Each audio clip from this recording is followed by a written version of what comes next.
Cerita dikit soal Irfan aja. Irfan Y. Pratama, dia bikin produk namanya Awan.io dan ini tingkat kandungan lokalnya sekitar 95% dan dia ngelawan VMware, ngelawan VirtualBox, ngelawan software-software internasional yang besar-besar sih sebenarnya. Jadi ini luar biasa banget dan Irfan ini produknya sudah ada perwakilannya di Belanda, di beberapa negara. Ini targetnya kalau nggak salah tahun ini 5 negara akan dia babat habis. Jadi ini sedahsyat itu anak-anak Satu Indonesia Award. Oke, next lagi biar cepat aja. Next lagi. Oke, wah ini mah next lagi aja lah. Next lagi. Next lagi. Wah, ini mah ini buat ke industrinya bukan ke manusianya ya ini. Ini teknik buat industrinya. Kira-kira buat manusianya gini lah kalau buat manusianya. Oke. Jujur kampus ITTS bukan kampus kayak Undip atau ITB segala macam yang mungkin sudah established. Kita kampus baru, umurnya baru sekitar 4 tahun 5 tahun. Taktik yang kita pakai sebenarnya sederhana aja. Kita rangkul mahasiswa itu untuk ngoprek bareng, belajar bareng, bukan hanya sekedar teori di kelas. Jadi kita bikin 5G, kita bikin ini sekarang kita lagi bikin chat GPT lokal sendiri. Ada beberapa anak yang lagi ngerjain dan kita juga diminta bantuan sama DPR RI, sama Kementerian Luar Negeri dan sebagainya. Oke.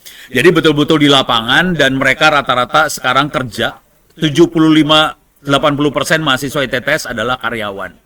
Jadi sejak mulai semester 3 mereka sudah kerja karena ditarik perusahaan dan kemudian kita asah lagi di masalah teknik menjual diri. Gitu. Jadi dari sisi skill kita godok, kemudian dia kerja supaya dia punya pengalaman lapangan. Di samping bekerja ini dia selain dapat pengalaman lapangan dia dapat gaji. Gajinya rata-rata antara 5 sampai 9 juta rupiah per bulan. Ya mungkin untuk profesional biasa termasuk kategori UMR sih. Cuman untuk level mahasiswa oke banget. Jadi mereka bisa bayar kos, mereka bisa bayar SPP dan sebagainya. Jadi rata-rata mereka tidak dikasih uang sama orang tuanya lagi untuk SPP. Karena mereka bukan dari ekonomi yang tinggi ya. Mereka rata-rata ekonomi menengah ke bawah sih sebenarnya. Dengan cara bekerja mereka tertolong dari sisi ekonomi. Kemudian kita poles lagi urusan bagaimana mereka berinteraksi, mereka bisa presentasi dan sebagainya. Dan ini yang penting banget supaya bisa mereka sukses dalam karirnya ke depan. Kira-kira kayak gitu sih. Poin yang besarnya kira-kira itu, kalau teman-teman semua pengen dapat ilmu-ilmunya, bisa akses ke ini free, gratis, nggak usah bayar apa-apa. Bisa akses ke opencourse.itts.ac.id. Saya ulang, opencourse.itts.ac.id. Dan yang kedua, buku-buku, tulisan-tulisan saya banyak saya taruh di Google Drive. Bisa diakses di s.id/ saya ulang ya, s.id/free-owp. Putus. Hah? Emang kantin hidup? Ya udah. Saya ulang terakhir. Saya ulang terakhir buat URL-nya aja. Opencourse.itts.ac.id URL-nya. Satu lagi adalah s.id/free-owp/ebooks. Kontak saya ada di onno@indo.net.id atau Twitter @onowpurbo. Oke, silakan saya hubungi, saya dengan senang hati sharing. Kalau pada pengen ngopi semua buku-buku saya, silakan kirim harddisk, saya kopiin semuanya. Bayar berapa? Bayarnya pakai doa sesudah Anda sholat tiap hari, 5 kali sehari. Oke, terima kasih banyak buat fakta.com. Saya kembalikan pada moderator. Mohon maaf banyak putus internetnya. Telkomsel. Baik, wah luar biasa sekali. Terima kasih Pak Ono, sangat inspiratif sekali ya. Dan mendengarkan pengalaman dan cerita Bapak luar biasa sekali. Di mana dalam sesi ini Pak Ono membagikan pengalamannya sebagai seorang praktisi dan pendidik teknologi khususnya dalam perannya sebagai rektor di Institut Teknologi Tangerang Selat gitu ya. Dan juga tadi beliau menekankan pentingnya menyediakan SDM yang siap pakai gitu ya. Ya. Artinya bukan hanya pintar secara teori saja, betul ya Pak ya, tapi juga mampu terjun langsung ke dunia kerja dan mendukung proses hilirisasi industri. Dan dalam konteks ini, hilirisasi yang tadi Bapak sudah sampaikan bukan hanya soal mesin dan pabrik saja, tapi juga tentang bagaimana lulusan pendidikan mampu menghasilkan solusi nyata, produk dan juga inovasi yang bisa langsung dirasakan manfaatnya oleh masyarakat sekitar. Wah, luar biasa sekali. Selamat ya Pak atas pencapaiannya, keren banget tadi. Ada mahasiswa yang langsung direkrut S2, langsung kerja dan sebagainya, luar biasa sekali ya. Baik, teman-teman sekalian, wah keren banget ya materi dari kedua narasumber kita. Sekarang kita akan masuk ke sesi yang lebih interaktif lagi nih, Prof. Sawitri dan juga Pak Ono. Ini kita masuk ke sesi tanya jawab. Dan luar biasa sekali nih, Prof. Sawitri dan Pak Ono ternyata sudah banyak masuk pertanyaan ke kita, sampai tim kita juga bingung, ini yang mana dulu yang bakal kita ambil gitu ya. Tapi tenang, kita di sini dibantu sama tim Fakta Inisiatif untuk memfilter 10 pertanyaan tercepat ya, teman-teman ya. Nanti sistemnya saya akan bacakan pertanyaannya dan silakan untuk Prof. Sawitri juga Pak Ono menjawab pertanyaan berikut gitu ya. Baik, kita mulai dari pertanyaan pertama ya, Prof dan Pak Ono. Ini ada dari Ana. Ana ingin bertanya kepada Prof. Sawitri dan juga Pak Ono, apa tantangan terbesar bagi pimpinan muda dalam membangun kepercayaan di era media sosial? Mungkin dari Prof. Sawitri silakan dari segi psikologinya, juga dari Pak Ono dari generasi muda keadaan teknologi saat ini gitu ya. Jadi saya ulangi, apa tantangan terbesar bagi pemimpin muda dalam membangun kepercayaan di era media sosial? Silakan Prof. Sawitri dulu. Ya, terima kasih moderator. Terima kasih juga pertanyaannya luar biasa ya. Bagaimana membangun trust ya? Karena dengan adanya media sosial ini beberapa pemimpin yang membuat konten, waduh ini kok pemimpin kok bikin konten dulu nih ya, gitu ya. Jadi yang beberapa media sudah menyoroti ya, wah ini apa sih, gimana sih sebetulnya ya membangun trustnya seperti apa kalau sementara pemimpin ini dijuluki kok bla bla bla konten, nah misalnya seperti itu. Nah ini gimana nih ya?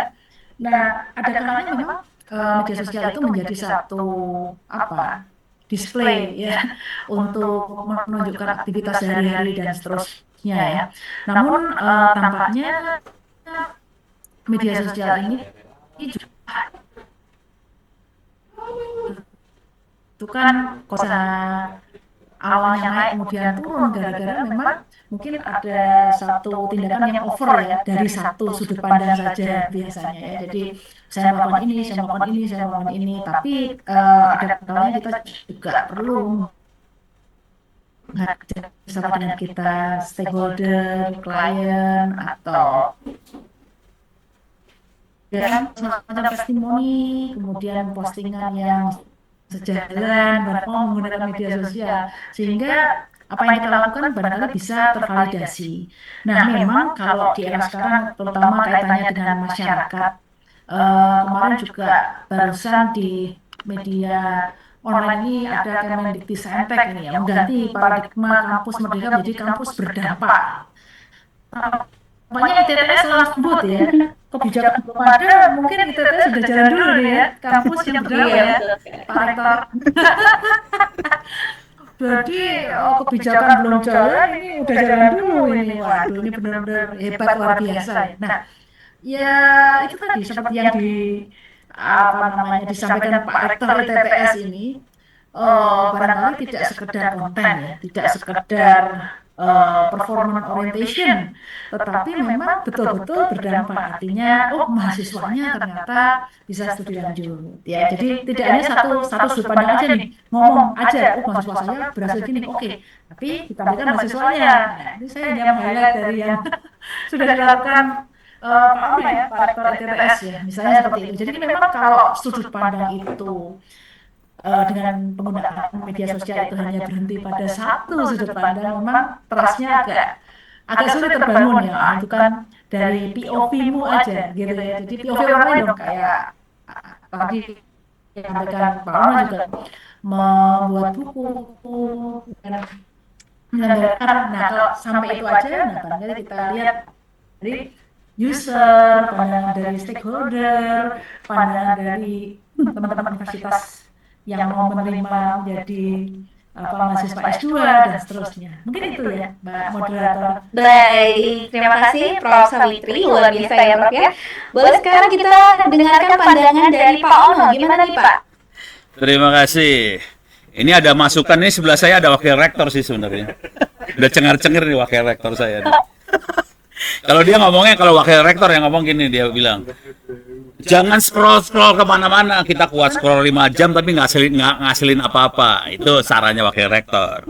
Kalau saya masuk ke budaya hacker, saya sebetulnya hidup dari dunia hitam, dari dunia hacker. Salah satu budaya hacker tuh kira-kira gini, hacker tidak percaya sama presiden sama raja, gitu. Jadi, seorang pemimpin dinilai dari karya dan kemampuan otaknya, bukan jabatannya sebagai presiden dan raja. Jadi di dunia teknologi, sebetulnya karakternya kayak hacker seperti itu, kita melihat konsistensi seseorang dalam hal berkaryanya dia. Jadi kalau bisa mulai dari sekarang konsisten berkarya, jangan cuma scrolling doang. Itu sih intinya.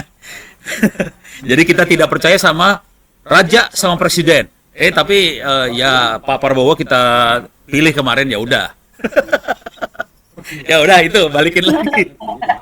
Oke, baik. Terima kasih Pak Ono. Baik, semoga cukup puas ya Kak Ana atas jawaban dari Prof. Sawitri dan Pak Ono. Baik, ada pertanyaan lanjutan nih. Ini khusus untuk Bu Sawitri ya. Dari Vina. Apa langkah konkret yang dapat diambil pemerintah untuk menciptakan inovasi yang inklusif dan berkelanjutan? Wah, gimana tuh Bu? Silakan. Ini pertanyaan apa ujian nih ya? Apa?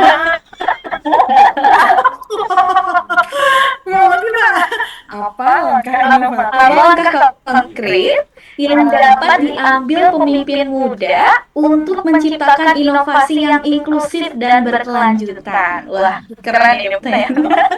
Ini lulus apa enggak? Saya juga ya. Nah, ini pertanyaan bagus sekali, menunjukkan adanya semangat ya. Gimana sih langkah konkretnya seperti apa, gitu kan ya. Nah, teman-teman semua berarti udah ready nih ya tampaknya untuk menghasilkan inovasi-inovasi baru. Gimana sih kita bisa selalu berinovasi, kemudian inovasi kita bisa berkelanjutan. Nah, memang yang pertama adalah kita bisa mencermati kira-kira keahlian kita itu di mana, gitu. Keahlian kita di mana dan kira-kira dalam tekuni ya kan masing-masing beda ya, mungkin Pak Ono di bidang teknik, ya, di informatika, ada teman-teman lain di bidang psikologi, ekonomi dan sebagainya. Tentu kebaruan ini bisa didapat tidak lepas dari review terhadap literatur dan karya-karya yang sudah ada, karena satu hal tidak mungkin dianggap inovatif kalau cuma mengcopy dari yang ada. Jadi dari yang ada kemudian dilakukan review, kira-kira apa saja sih gap yang kita peroleh yang belum dilakukan oleh orang lain, tapi kita bisa melakukan sesuatu baru sebagai tambahan yang tentunya tidak serta-merta semuanya baru ya, dari apa yang sudah ada, perlu augmentasi di bidang apa, nah, itu namanya inovasi ya.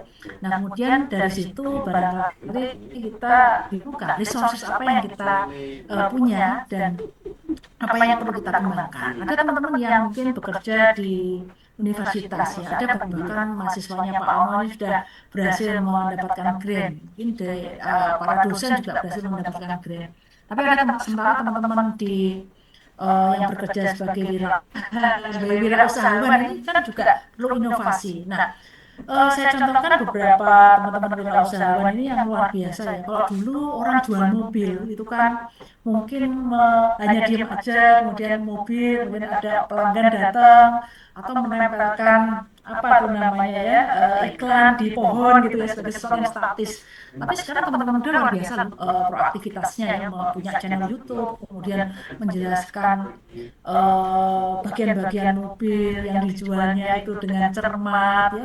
Tentu dia melakukan literatur review juga, literatur review di bidang otomotif ya, di bidang permobilan gitu, bahwa tipe ini begini, tipe itu begitu dan seterusnya ya. Kemudian keuntungannya seperti apa, kemudian dia test drive, dia tunjukkan spesifikasinya, benefitnya apa. Nah, kemudian apa sih yang bisa dia highlight ya, inovasi apa, informasi yang inovatif apa yang dia sehingga orang itu bisa tertarik. Nah, tentu kesinambungan ini akan berjalan kalau dia ada engagement dengan audiens ya kan. Kemudian dia bisa menunjukkan benefit yang sesungguhnya gitu ya. Dia tidak putus belajar, dia keep on learning gitu ya. Kemudian dia juga bisa diterima di masyarakat. Jadi masing-masing sih sudah dilakukan ya. Ternyata ada orang menciptakan ini, ada orang melakukan ini itu.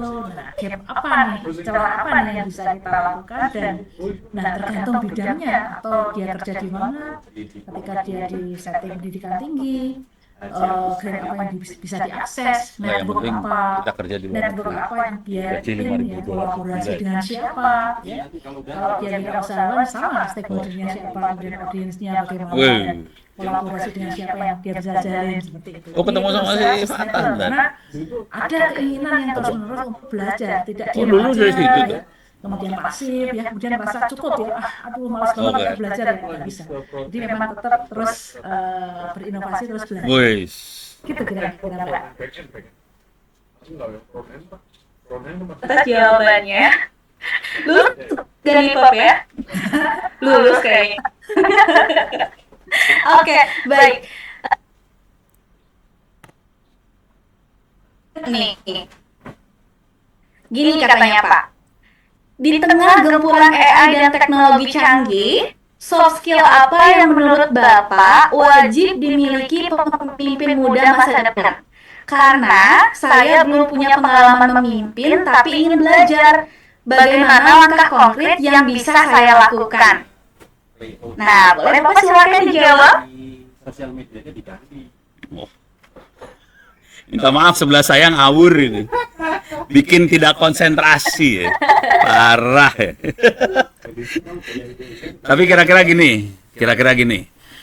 AI, ChatGPT segala macam itu nggak pinter-pinter amat loh gitu. Jadi AI itu nggak pinter.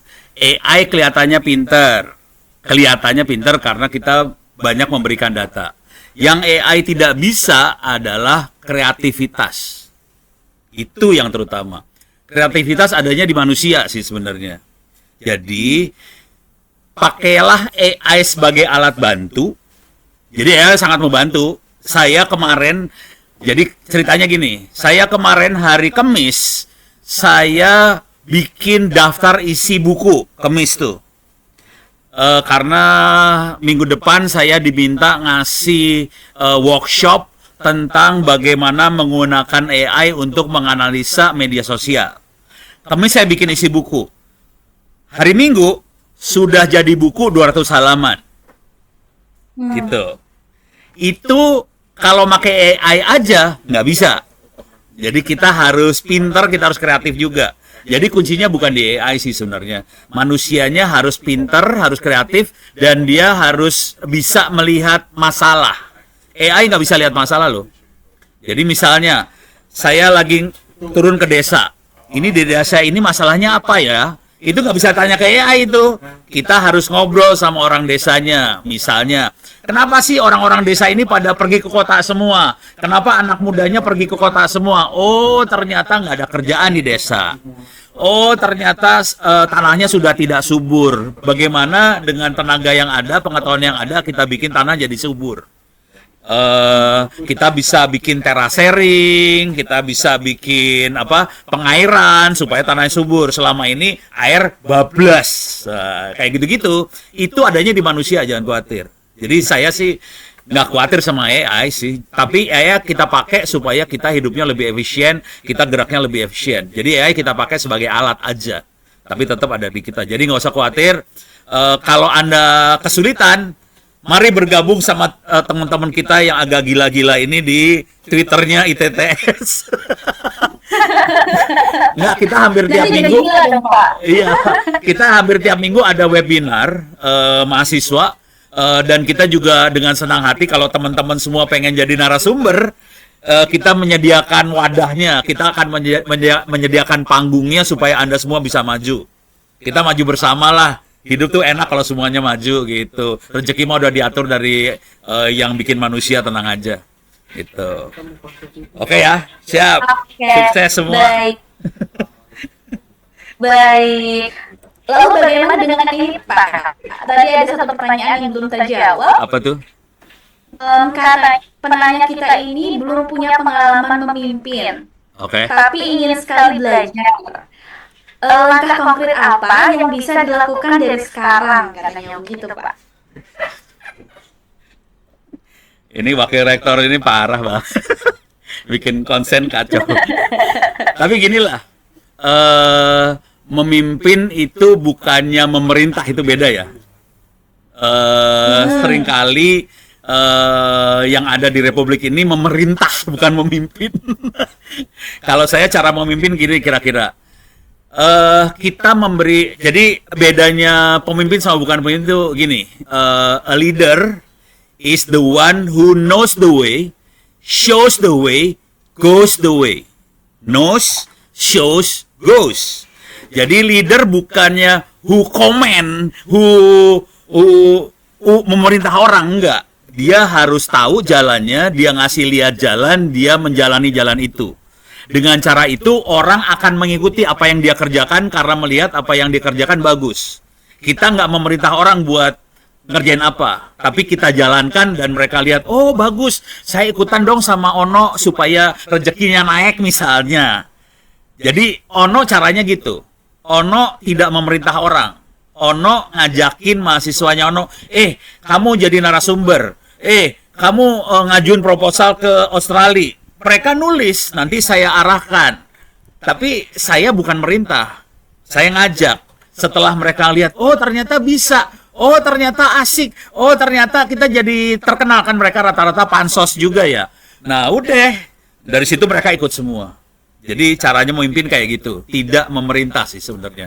Tapi kita harus pinter intinya sih gitu. Mudah-mudahan nanti ini kasih gambaran lah. Mudah-mudahan bermanfaat. Baik, terima kasih Pak Ono. Wah, luar biasa sekali ini Pak Ono, panutan banget ya. Seorang rektor, seorang pemimpin panutan kita gitu ya.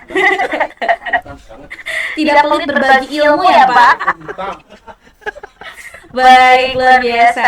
Baik, kita lanjut ke pertanyaan berikutnya, teman-teman. Ini khusus untuk Profesor Sawitri kembali. Dari Mutia. Pendekatan apa yang biasanya efektif untuk dilakukan dalam meningkatkan self-efficacy untuk memimpin di era teknologi? Nah, gimana nih, Prof? Ya, terima kasih ya Mbak Mutia, ya pertanyaannya bagus sekali. Kata dilakukan Si anaknya. pemimpin, Readiness-nya. Oh readiness. Gue dengerin dinas. di mahasiswa dan sekolah,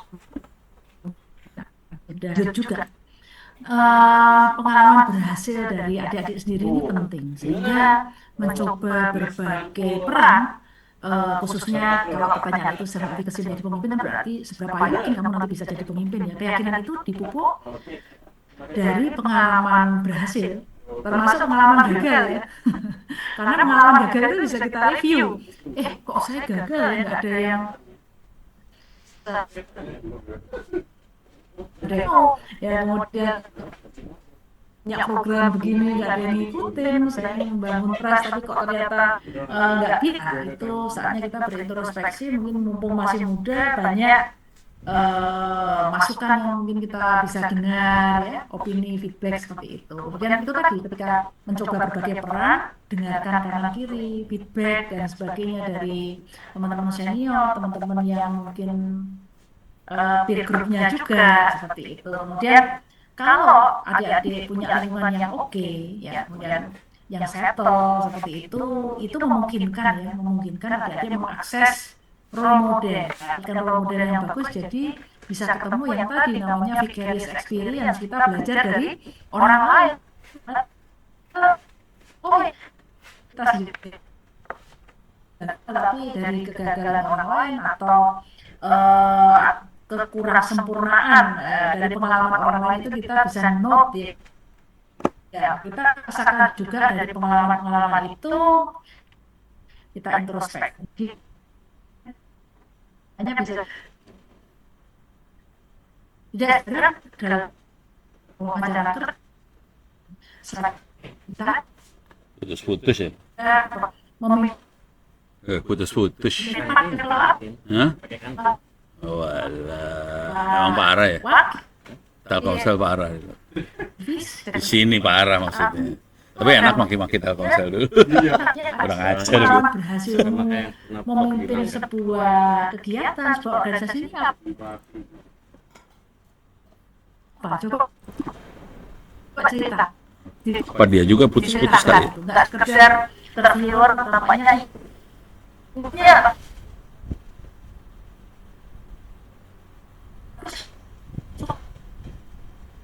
Atau semua dari wakil kira-kira apa yang pernah berhasil Anda organize gitu ya? Pernah sih yang Anda ya memang ya.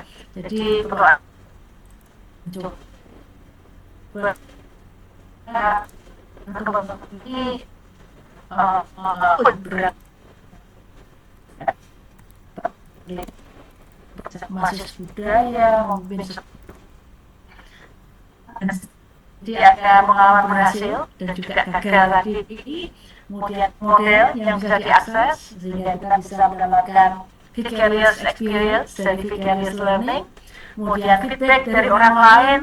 Feedback itu bisa ujian, bisa ya. Dan dari situ harap proses gini gitu Mbak.